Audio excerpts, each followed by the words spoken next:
Kiran royal Janasena Tirupati incharge ఇప్పుడు ప్రస్తుతం పక్కన పెట్టబడ్డాడు.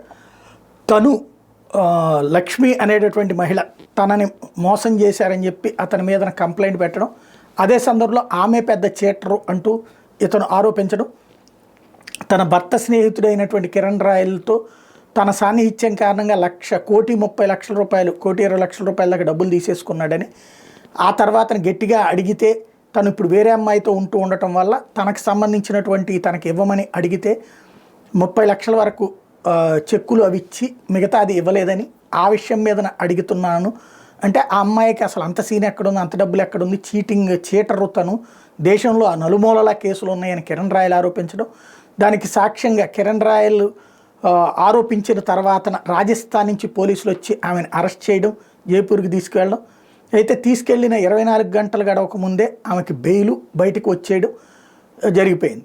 ఇప్పుడు 2 కేసులు, ఒక కేసు ఏదైతే అమ్మాయి సైబర్ క్రైమ్కి పాల్పడుతోందని ఐటీ యాక్ట్ కింద ప్లస్ మోసం చేస్తుందంటూ అమ్మాయి మీదన కిరణ్ రాయల్ పెట్టినటువంటి కేసు ఆధారంగా అమ్మాయితో పాటుగా సురేష్ అనే వ్యక్తి మీద కేసు నమోదు చేశారు పోలీసులు. అదే సందర్భంలో కిరణ్ రాయల్ తనను మోసం చేశాడని బెదిరించాడు అని చెప్పి పెట్టినటువంటి కేసు చేశారు. ఇది వెరీ సింపుల్ లాజిక్ అనమాట. దీన్ని కాంప్రమైజింగ్ కేసెస్ అంటారు. అంటే ఒక కేసుకి పోటీగా ఇంకొక కేసు పెడితే, ఒకళ్ళు కంప్లైంట్ ఇచ్చిన దాని మీద ఇంకొకళ్ళు పెడితే 2 కేసులు పోవాలంటే ఇద్దరు ఒకళ్ళకొకళ్ళు కాంప్రమైజ్ అయిపోయి ఇద్దరు ఒకళ్ళ మీద ఒకళ్ళ ఆరోపణలు తప్పించుకోవాలి. అది ఇప్పుడు ప్రస్తుతం జరుగుతుంది.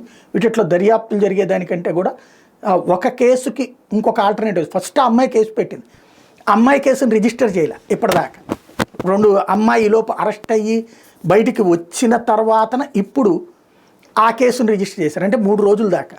పోనీ ఈ 3 రోజులు ఏమైనా దర్యాప్తు చేశారంటే ఏం లేదు. అదే సందర్భంలో పోనీ ఈ అమ్మాయి మీద అతను పెట్టినటువంటి కంప్లైంట్ ఆధారంగా దర్యాప్తు చేసినట్లేదు. ఇప్పుడు కేసులు రిజిస్టర్ చేశారు. అంటే ఇది ఓ రకంగా కాంప్రమైజింగ్ కింద నడుస్తుంది.